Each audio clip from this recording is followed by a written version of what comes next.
হচ্ছে সাংবাদিক প্রশিক্ষণ 50 প্রিয় শিক্ষার্থী। আজ উপস্থাপন করা হবে একই বিষয় নিয়ে। মফস্বলের এক সাংবাদিক ক্ষোভের সঙ্গে জানান, পত্রিকায় পড়ার মতো কিচ্ছু থাকে না। পাতাগুলো ভরে থাকে অনুষ্ঠিত, পালিত, উদযাপিত, বিতরণ, আটক, গালাগালি, ট্রেনিং, এসব সংবাদ। পাঠক কেন পয়সা দিয়ে পত্রিকা কিনবে? তাদের জন্য তো বিশেষ কিছু থাকে না। আবার সাহসী রিপোর্ট লিখলে তা ছাপা হয় না, বড় বিপদ। যা ছাপলে বিজ্ঞাপন প্রাপ্তি নিশ্চিত হবে, সেটাই তাদের কাছে সংবাদ।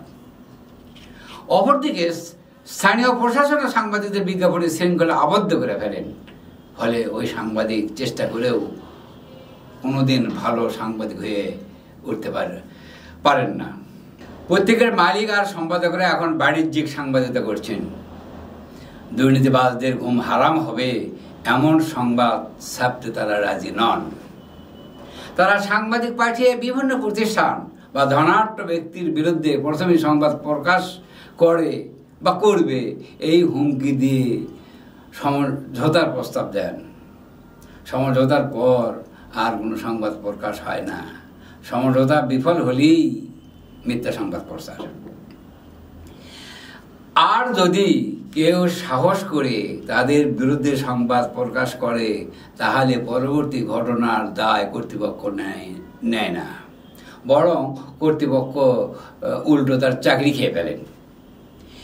এই সাংবাদিকের বক্তব্য, লিপস্টিক সাংবাদিকতার কাছে সাহসী সাংবাদিকতা এখন পরাজিত। অনেকে আবার ডিজিটাল নিরাপত্তা আইনের ভয়ে সংবাদ থেকে বিরত থাকেন। এক নাট্যকার ক্ষোভ জানিয়ে বলেন, অতীতে সাংবাদিকরা ছিলেন দুর্নীতিবাজদের আতঙ্ক, অন্যায়ের বিরুদ্ধে প্রতিবাদী কণ্ঠ। সাংবাদিকদের ভয়ে দুষ্ট লোকেরা আতঙ্কে থাকতেন, এই জন্য তাদের প্রতি আস্থা ছিল জনগণের। আজ সেই পেশা দলবাজি ও চাঁদাবাজিতে লিপ্ত। হাতে গোনা কিছু সাংবাদিক ভালো থাকার চেষ্টা করে ব্যর্থ হচ্ছেন। ছোটবেলা দেখেছে সাংবাদিকদের সম্মান ছিল শিক্ষকদের মতো। এখন শিক্ষক এবং সাংবাদিক দুই পেশার মানুষই রাজনীতিতে জড়িয়ে সম্মান হারাচ্ছেন, নিরপেক্ষতা হারাচ্ছেন। মাঝে মধ্যে নিজেরাই হচ্ছেন সংবাদের শিরোনাম। আগামী সপ্তাহে আলোকপাত করা হবে একই বিষয় নিয়ে। ধন্যবাদ।